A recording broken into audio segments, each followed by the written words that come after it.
I need to start from the ground up because what unfolded this week has been simmering for 3 years, and I'm still wrapping my head around how gloriously this all unraveled for them. Let me set the stage first, or else it's just a jumbled mess. My family is consumed by prestige. Obsessed, really. We grew up in Crestwood Estates, one of those neighborhoods where everyone's got a high-end SUV and the community chat group erupts if someone's lawn isn't pristine. Dad's a neurosurgeon, Mom's a high-end property broker. My brother Ethan's a corporate attorney at a top-tier firm, and my sister Lauren married a vascular surgeon. They all live in the same upscale area, frequent the same exclusive club, and every family gathering turns into a contest over whose kid landed at a top-tier university or whose trip to Bali was more photogenic. Then there's me, Jordan, 26, assistant manager at a sporting goods store in the Maplewood Plaza. I know how it sounds. Believe me, I do. But here's the part they don't share at their swanky cocktail parties. I've been in retail since I was 19 because I genuinely enjoy it. I love helping customers pick the right gear, managing stock, leading a team, and hitting sales goals. After 2 miserable years in community college studying finance at Dad's insistence, I quit, took a full-time job, moved to a modest apartment across town, skipped the weekly family dinners, and basically became the family's dirty little secret. When people asked about me, Mom would say I was finding my path. Later, it morphed into exploring opportunities. By the time I turned 25, I was completely absent from their narratives. My cousin Rachel told me last year that she overheard Mom at a fundraiser saying she had 2 kids. Just 2. Like I'd vanished into thin air. But I need to rewind to 3 years ago because that's when the tide shifted, and it's what makes this week's chaos so incredibly gratifying. 3 years ago, my grandfather passed away, Dad's dad. Grandpa Tom was the only one in the family who never made me feel like a failure for not chasing a high-flying career. He'd built a landscaping business from scratch and always said honest work was honest work, whether you wore a tie or a name tag. When he died, he left a hefty trust, divided 3 ways between me, Ethan, and Lauren. But here's the kicker that nearly sent Mom into a tailspin when the will was read. Grandpa named me the trustee, not Dad, the esteemed surgeon. Not Ethan, the star attorney, me, the guy working retail. The trust was structured oddly. Each of us had a set portion, but it wasn't just there for the taking. Grandpa set it up so funds were released only for specific milestones or genuine needs. Ethan accessed his share for a house down payment 2 years ago. Lauren got hers for her wedding last year. Both times, they needed my approval as trustee to unlock the money. Both times, they were livid about having to ask me, the sporting goods guy, for access to their inheritance. But they asked. Oh, they asked so politely. Ethan showed up at my place with pizza and a fake grin talking about family unity. Lauren teared up, saying she missed our bond and didn't know why we drifted. I signed off both times because, despite everything, they're my siblings and Grandpa's will was clear. They got their funds, sent awkward thank you texts, and I went back to being invisible. What they don't know, what Mom and Dad especially don't know, is that Grandpa's trust had provisions for them too. Dad had taken an advance on his share 3 years ago for a failed investment. Mom borrowed against hers for a property deal that collapsed. The trust allowed this, but every cent had to be repaid before they could touch more. And guess who has full insight into all of it? Me, the trustee. The family let down working retail. I know exactly how much they owe, how precarious their finances are despite the fancy cars and club memberships, and how their lavish lifestyle is one crisis away from imploding. So when Lauren called me 2 Tuesdays ago, I was knee-deep in inventory. We'd just gotten a huge shipment of new athletic wear, and I was cross-checking the delivery when my phone rang. I almost ignored it. Tuesday afternoons are hectic, but I saw her name and thought maybe it was serious, like someone had died. No greeting, just straight to it. She told me not to come to Mom's 60th birthday bash that Saturday, said I'd make everyone uncomfortable. When I asked why, she let out this sharp, cruel laugh. Said I was 26, working retail like some high school dropout, while everyone else had real careers. She said Mom's friends had kids who were doctors, attorneys, CEOs, and what was I? A store clerk who reeked of gym socks. I told her I was assistant manager, overseeing 10 employees, handling 6-figure monthly stock, and on track for a store manager role next year. She screamed so loud I had to pull the phone away. Said assistant manager was meaningless, that I folded shirts for minimum wage, that I was a stain on the family name. She said people would ask about me, and what were they supposed to say? that their brother sold sneakers at the mall. I hung up standing in the stockroom surrounded by boxes of running gear, feeling not hurt, not sad, but icy. Detached. Calculating. This wasn't new. It was just the first time someone said it to my face instead of whispering it. An hour later, Mom called, her voice dripping with that fake warmth she uses when she wants something but pretends it's concern. She said Lauren mentioned our talk, that I might feel excluded, but it was probably best if I stayed away Saturday. When I asked why, she dropped the act. Said Corinne's daughter was a cardiologist. Linda's son was a partner at a law firm. Stephanie's kid was some tech hotshot in Silicon Valley. Then she said, and I'll never forget her exact words, "You sell sports gear to kids, Jordan. It's mortifying to explain that to my friends." She said people ask about me, and she's run out of ways to dodge without lying. I asked what she's been saying. She went quiet, then admitted she's been telling people I'm consulting abroad. I laughed, couldn't help it. Consulting abroad? Selling jerseys at Maplewood Plaza was now global consulting in her fantasy. She got defensive, said she was shielding the family's reputation. Suggested I consider going back to school, getting a real career so she wouldn't have to lie anymore. Like my existence was just a problem she had to manage at her social events. I hung up on her too, finished my shift, went home, ordered wings, and sat there eating, thinking about how I'd spent 3 years being erased while holding the keys to their financial lifeline. The irony was delicious. Wednesday morning, Dad texted. Didn't even call, just a message saying I should spare them the trouble and skip Saturday. Said no one wanted to justify why their son was a store clerk at 26 when everyone else's kids were thriving. Store clerk, my own father. Ethan messaged me on Instagram later. We weren't even connected anymore, but he'd unblocked me just for this. Said Mom told everyone I was consulting abroad and I'd better not ruin her story. Called me a failure, laughed it off. Said if I'd actually tried in college instead of bailing, I wouldn't be stuck like this. Thursday, my cousin Rachel posted on social media a photo of her dress for a party, caption saying she was relieved the family letdown wouldn't ruin the mood. Didn't name me, but it was obvious. My coworker Mike showed me since he follows her. Friday, I worked a double shift. Helped a teenager pick out his first pair of running shoes. His grin when he tested them out, sprinting across the store, reminded me why I love this job. His dad thanked me repeatedly for being patient and finding something affordable. I went home thinking how strangers treated me with more respect than my own family. Saturday was Mom's party. I wasn't invited, obviously, but I knew it was happening. A lavish affair at their Crestwood Estates house. Mom had been planning it for months, back when I was still in the family group chat before Lauren kicked me out. It was supposed to be elegant, refined, a showcase. I had no intention of going near it.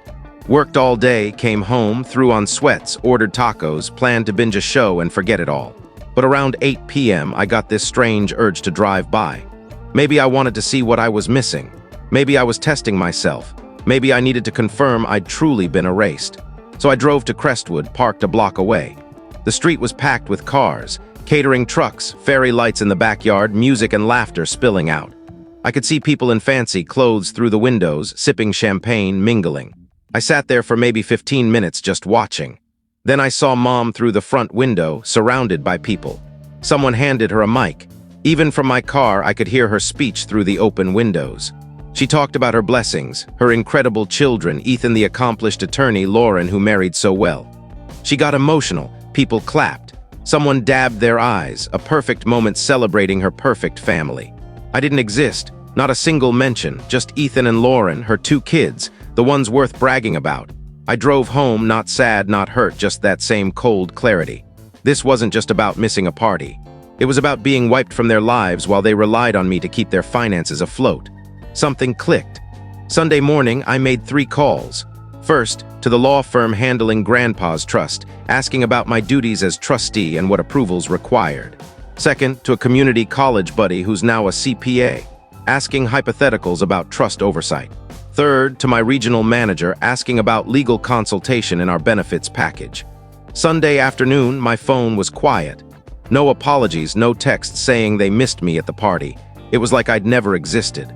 I spent the day sorting trust paperwork, studying timelines, clauses, and Grandpa's stipulations. Getting meticulous, patient. Retail taught me inventory control. You need to know what you've got, where it is, and its value before you act. Monday at 4:30 a.m., my door nearly got bashed in. Not knocking, pounding. voices shouting my name. I looked through the peephole. Dad, Mom, Ethan, Lauren, all four at 5 a.m. at my apartment they'd never bothered to visit, never asked the address for, never acknowledged until now. They needed me, the store clerk, the family failure, the one they'd erased. They needed me so badly they were wrecking my door. I checked my phone, 12 missed calls from Ethan since 10 p.m. Sunday, 7 from Dad, 20 texts I hadn't seen because my phone was on silent. Voicemails, increasingly frantic about an urgent family crisis, begging me to call back. I stood there in my sweats and old work t-shirt, listening to them panic, and I grinned, because I knew what they wanted. For the first time in 3 years, I held all the cards, but I didn't open the door yet. I let them pound. Made coffee, let them wait. After all, I had time, and they had an emergency only I could fix. Funny how that works. Update 1. Wow, the messages after my last post were intense. So many of you wanted to know what happened when I opened the door. Some nailed what the crisis was. Props to the person who said, "Make them squirm." I definitely did. But the confrontation was wilder than I'd imagined, and it cracked open new layers of chaos I didn't see coming.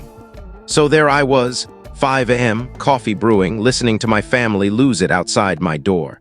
Mom was yelling my name like I was a kid in trouble.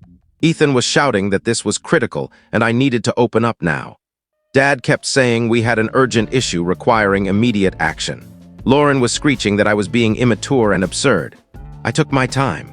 Poured my coffee, added sugar, stirred slowly, let them bang for another 5 minutes while I stood in my kitchen in my work sweats, soaking in the moment. 3 years of being dismissed, excluded, erased, it was all leading to them desperate outside my door. Finally, I opened it. Didn't say a word, just stood there with my coffee, staring at them. They were still in last night's clothes. Mom's mascara was streaked like she'd been crying. Dad looked drained. Ethan's shirt was rumpled, hair a mess. Lauren was in her party dress and heels, fuming. They all started talking over each other. Mom pushed past me into my apartment without asking. Dad followed. Ethan and Lauren came in last. Ethan slamming the door like this was some kind of showdown. No one asked permission to enter. No one apologized for the 5 a.m. ambush. They just stormed my space like they owned it. Mom scanned my apartment. My budget couch, small TV, work polo draped over a chair. Her judgment was obvious, but she held it back because she needed me.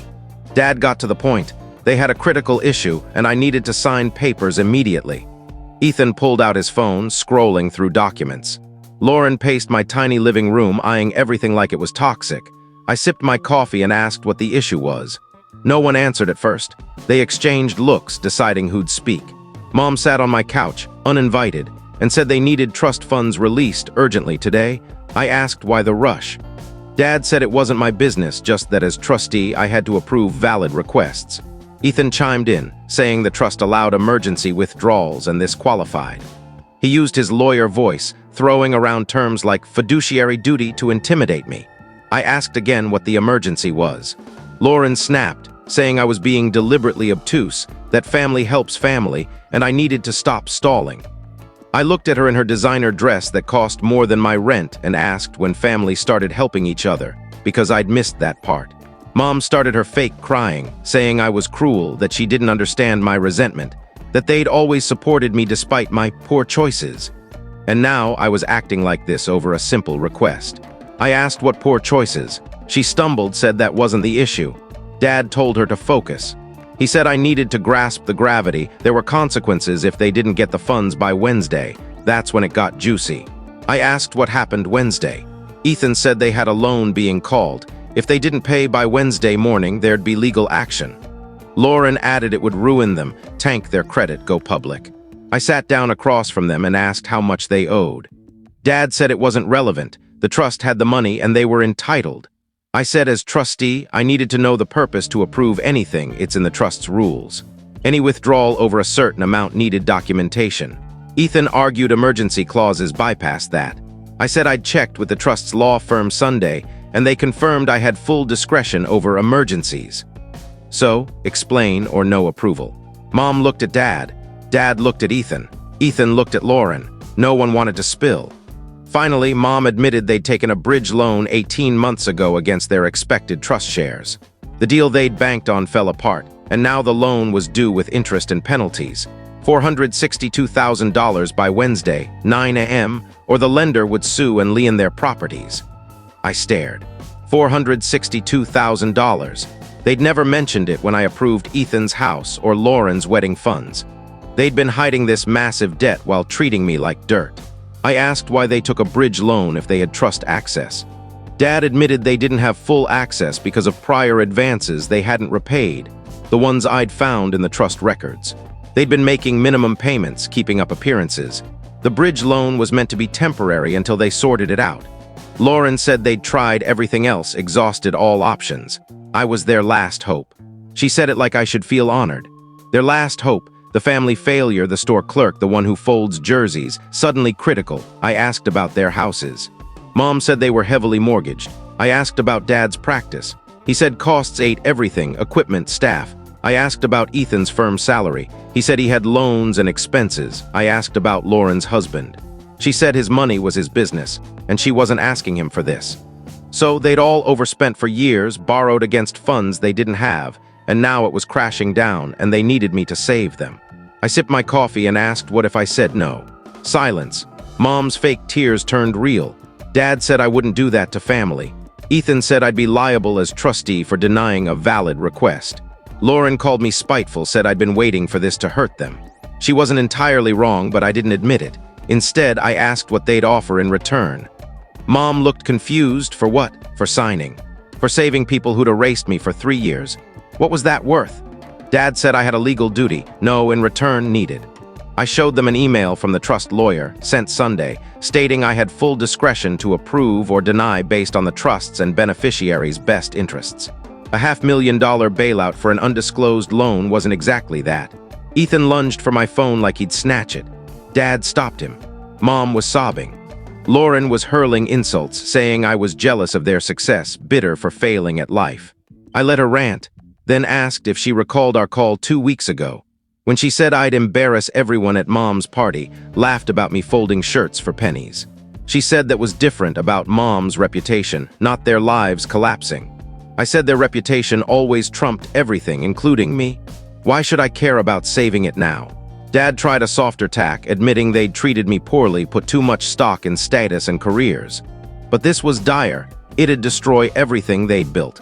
Did I want that on my conscience? I asked about his text calling me a store clerk. No one wanted to explain. He said he was stressed, didn't mean it that way. I read it again, word for word. The room went silent. Mom wiped her eyes. Ethan stared at his phone. Lauren stopped pacing, looking at me like she'd never seen me before. I said I needed time to decide. Not at 5 a.m., Mom protested, but Dad cut her off, asking how long. I said I'd review the trust documents, consult the lawyers, and decide by Tuesday afternoon. Ethan exploded. Tuesday was too late. Wednesday was the deadline. I said that sounded like their bad planning. Maybe they should have told me about the loan when I signed off on Ethan's house or Lauren's wedding. Maybe they should have treated me like family instead of a disgrace. Lauren called me vindictive. Said I was holding this over them deliberately. Said I'd always envied them and was now abusing my power. I asked when she decided I was envious, was it when she kicked me out of the group chat? When she banned me from Mom's party? Or when she posted about the family letdown on social media? She went pale, asked how I knew. I said Mike from work follows her and showed me. She mumbled it was a joke, not about me. I asked who else it could be. She didn't answer. Mom tried to take charge, saying we needed to calm down, that we were family and would sort this out. I was hurt, and rightfully so, but this was bigger than past grudges. People mess up, say hurtful things, but family sticks together. I was their son, their brother. They needed me. I asked where that loyalty was at her party when she gave a speech about her blessed kids and only named 2. Where was family then? She cried harder, said she was wrong, let pride and her friends' opinions override what mattered. She was sorry. But apologies at 5 a.m. when you need $500,000 don't mean much. They're just words to get what you want, not real regret. I stood up, said I'd give my answer Tuesday afternoon, non-negotiable. They could wait like I'd waited 3 years to matter. Ethan started arguing, but Dad pulled him out. Mom asked if we could have breakfast to talk more. I said I had work. She asked if I was really going to work now. I said unlike them, I liked my job. They left, Lauren lingering to say I'd better think hard about this, that there'd be consequences if I let the loan default. I asked what consequences. She said I'd see, then walked out. I locked the door, stood there processing. They'd stormed in, revealed their financial mess, offered fake apologies, threatened me, and left empty-handed. But while they were there, I'd gotten 3 emails. First, from the trust lawyers confirming a consultation Wednesday. Second, from Ethan's firm's HR about benefits info I'd requested. Third, from the lender Mom and Dad used, replying to my Saturday inquiry about their loan terms. Retail taught me information is power, and I'd been gathering it for 3 years, waiting for this exact moment. Tuesday, I called in sick to work, first time in over a year. My manager was worried, asked if I was okay. I said it was a family issue. She told me to handle it and not stress about the store. I spent Tuesday on the phone with the trust lawyers, Grandpa's old financial planner, a banking friend, a real estate contact. By afternoon, I had a crystal clear picture of their financial hole and my leverage. At 4 p.m., I texted them to meet me at Maplewood Diner at 6. Public, neutral ground, no yelling. Ethan replied asking why I was playing games. Dad said we could meet at my place. Mom asked if I'd decided. Lauren didn't respond. I said diner at 6 or nothing. They all showed up. Of course they did. They had no choice.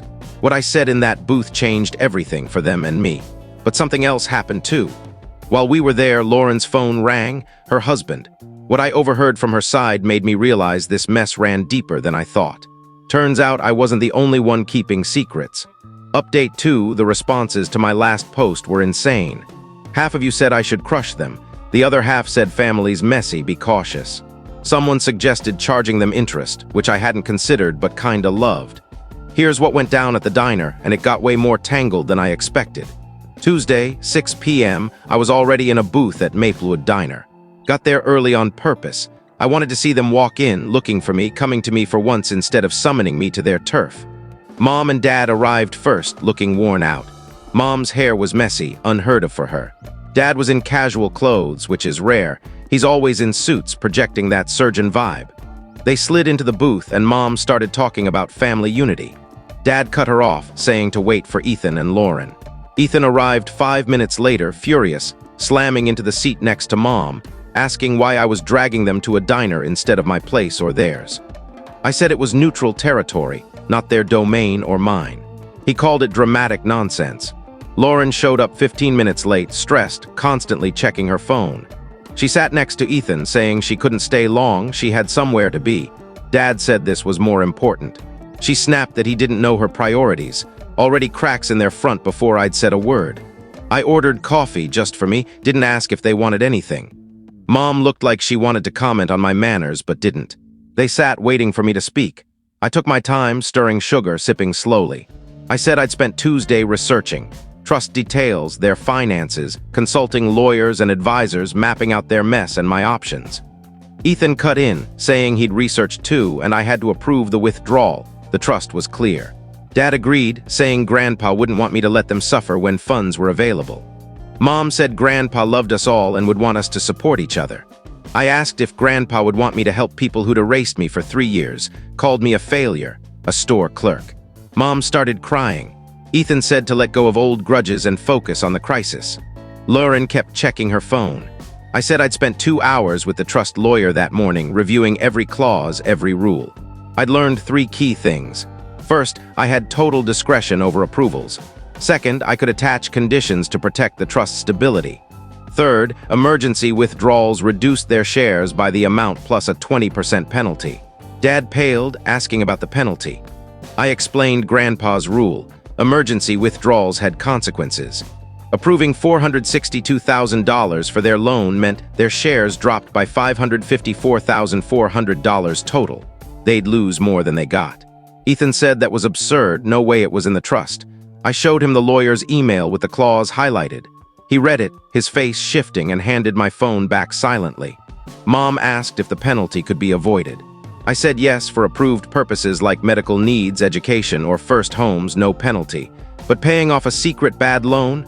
Full penalty. Lauren's phone rang. She answered despite our talk, walking to the diner's entrance. I heard her sigh. Her husband asking where she was, her saying she was handling family business, him insisting they needed to talk tonight about something urgent. Her voice rose, saying she'd be home soon, him saying it couldn't wait. She hung up, returned looking rattled. Mom asked if she was okay. Lauren brushed it off, said to continue. Her knuckles were white around her phone. I went on. I could approve the withdrawal, the trust had the funds. They'd lose a chunk of their inheritance but avoid the lawsuit and liens. But I had conditions. Ethan laughed bitterly, saying of course I did, that I'd been waiting years for this. I asked if he wanted to hear them or let the loan default tomorrow. He shut up. First condition, they each write a detailed account of why they'd cut me out, what I'd done to deserve it. Mom said we didn't need to revisit the past. I said that was the deal, take it or leave it. Dad asked what I'd do with the statements. I said maybe nothing, maybe keep them to remember what they thought of me when they needed my help. Lauren called it cruel. I asked if she remembered banning me from Mom's party for being an embarrassment. She said she'd apologized. I said that was for the money, not because she meant it. Second condition. I'd be co-trustee with veto power over all future withdrawals, including my share, with full transparency. Ethan said no way, I'd abuse it. I pointed out I was already sole trustee and hadn't. This gave them more oversight since they'd see my actions. He argued, but Dad agreed. Third condition, they tell everyone, club friends, Mom's social circle, the truth about my job. No more consulting abroad. They had to admit I work retail. Mom looked crushed, asked if I knew how humiliating that'd be. I asked if it was as bad as being erased from her party speech. She didn't answer. Fourth condition. Weekly family dinners at my apartment. My space, my rules for a year. Miss one without a real emergency, deals off. Lauren said that was impossible. She had her own family. I said then find another way to pay the loan. She looked at Ethan, Ethan at Dad, Dad at Mom. Mom asked if that was it. I said one more. A written apology from each, detailing what they did wrong, why and how they'd change, filed with the trust lawyers permanently. Ethan said I was on a power trip, enjoying their suffering. I said he was right. I'd earned this after 3 years of being trash to them. Every exclusion, every insult built to this. Yes, I was savoring it. The table went quiet. The waitress offered refills. No one spoke. Dad said my conditions were tough, but they'd agree. Write the statements, do the dinners, tell the truth, make me co-trustee. Just approve the withdrawal. I said I'd think about it. He looked stunned. I'd laid out terms, they'd agreed. What was there to think about? I said I needed one more night to review with the lawyers. Answer by Wednesday, 8 a.m. Ethan slammed the table. Diners stared. He called it manipulation, torture. I said yep, and he'd take it because he had no choice. His face reddened, but he stayed quiet. Mom tried again, softer, saying she'd failed me, let pride and social pressure override family. She'd make it right if I gave them this chance. It was a good speech, but I'd heard her charm crowds before. I said I'd answer in the morning. Lauren's phone rang again, same ringtone. Panic flashed across her face. She rejected it, it rang again. She stood, walked to the door, saying she'd be home soon, that this was critical. Her voice dropped, but I caught bits, something about a mistake, not knowing how to tell him. She returned, said she had to go. Mom asked if her husband was okay. Lauren said it was fine, just stuff to discuss. She looked at me, said I'd better approve the withdrawal or she'd make my life hell. I said she'd already done that for 3 years, I was used to it. She left. After she was gone, the vibe shifted. Ethan asked what was up with her. Mom said she'd seemed off but wouldn't open up. Dad said maybe marriage to a surgeon wasn't perfect. Ethan smirked, saying maybe Dr. Golden wasn't so golden. I realized they didn't know what was going on with Lauren, just like they hadn't known each other's financial messes until now. This family, so obsessed with image, never talked honestly. I asked how much they really knew about each other's lives, not the polished facades. Ethan said enough. I asked when they last had a real talk, not about status or events. No one answered. Dad said that wasn't relevant. I said maybe it was. Maybe their obsession with perfection caused this mess, stopped them from being a real family. Just people sharing DNA and social calendars. Ethan said I didn't get their world, the pressure to uphold standards. I said I got it. I grew up in it but left because it was empty, exhausting, fake. And their world landed them $500,000 in debt, lying to each other, begging the family failure for help at 5 a.m. Mom asked if I thought they deserved this. I said they'd built this with their choices, just like they'd said I had to live with mine for choosing retail. The diner was clearing out. It was nearly 8 p.m. Dad said they should go, asked one last time if I'd approve. I said 8 a.m. tomorrow. Mom turned back, asked if I hated them. I said hate required caring too much. I felt disappointed in them and what our family became, and it taking a crisis for them to see me. She looked gutted, then left with Dad and Ethan. I stayed another hour, ordered pie, ate slowly. The waitress asked if I was okay. I said I'd just had the biggest family meeting of my life. She said family's tricky. I said that was putting it mildly. At home, I had 16 messages, 4 from Ethan demanding confirmation, 6 from Mom pleading, 3 from Dad citing legal duties, 2 from Lauren saying call her, 1 from an unknown number. I called the unknown. It was Lauren's husband, Dr. Michael Tran. We'd met a few times before I stopped attending family events. He asked if I'd seen Lauren that night. I said yes at a family dinner. He asked if she seemed off. I said she took calls from him and left early. He paused, then asked if our family had financial issues, if Lauren mentioned loans or needing money. I asked why. He said she'd been secretive, defensive, taking calls privately. He'd checked their joint account that night, $60,000 withdrawn, unexplained. She'd said it was family-related but wouldn't elaborate. He was concerned. I said I couldn't discuss family finances. He needed to talk to Lauren. He said he'd tried, but she shut him out, asked if I thought she was in trouble. I said they were all in trouble, but it was their doing. He thanked me and hung up. So, another twist. Lauren took $60,000 to help with the family loan, didn't tell Michael, and now he was suspicious, and she was caught between her family's mess and her marriage. I went to bed knowing I held the power. Wednesday, 8 a.m., I'd either save them or let it crash. Either way, they'd never forget who had control when it counted. Final update: this is probably my last update. Everything that could happen has, and I'm still sorting through it. To those saying let them burn, you'll eat this up. To those warning about revenge, you were right, but I did it anyway. Wednesday, 6:30 a.m., I met Michael at a coffee shop near my place. He looked exhausted, ordered black coffee, and dove in. Said Lauren broke down at 3 a.m., spilling everything. The family's financial ruin, the bridge loan, the trust, how they'd lived beyond their means, excluded me, and now needed me to save them. He asked what I'd do. I said I hadn't decided. He called BS, said my conditions showed I'd been planning this for years. I asked what tipped him off. He said he'd seen the trust documents, knew I'd been trustee for 3 years, approved Ethan and Lauren's withdrawals without strings. Something had shifted. I'd been waiting for this. I said he was sharp. He said he was worried about Lauren, not just money but her mental state, crumbling under the secret of her family's facade. Did I care? I asked if he knew what they'd called me, how they'd erased me. He said Lauren admitted some of it, that it was awful, and he got my anger. But ruining them financially wouldn't heal me. Revenge rarely does. I said I wasn't after healing, but accountability. 3 years of being nothing to them, only mattering when they needed something. That wasn't family, it was a transaction. He asked what I meant. I laid out my conditions. The written statements, co-trustee role, weekly dinners, public truth about my job. He said that humiliate them, especially Mom's social circle. I said good. They'd humiliated me for years. Fair's fair. He said 2 wrongs don't make a right. I said maybe not, but they balance the scales. He checked his watch, 7:15, 45 minutes to the deadline, asked if I'd really make them wait. I said yes, I'd waited 3 years. They could wait 45 minutes. He paid for our coffees and left. I sat until 7:45, then drove to my parents' Crestwood house. They were all there, Mom, Dad, Ethan, Lauren, plus Michael, in the driveway watching for me. Mom looked broken, Dad's hands trembled, Ethan paced. Lauren was crying. I got out, they all spoke at once. I raised a hand, silenced them, said we'd talk inside. In their living room, I said I'd approve the withdrawal. Mom sobbed with relief. Dad thanked me. Ethan looked wary. I said my conditions stood, plus 1 more I'd thought of overnight. Ethan asked what. I said I wanted full access to their financial records, mortgages, debts, income, spending, everything. As trustee, I needed transparency. Dad called it intrusive. I said it was standard. If they didn't like it, find another way to pay. Ethan said they'd agree. Michael said he'd already agreed to transparency with me. I called the trust lawyers on speaker, approved the $462,000 withdrawal, confirmed conditions, and the 20% penalty.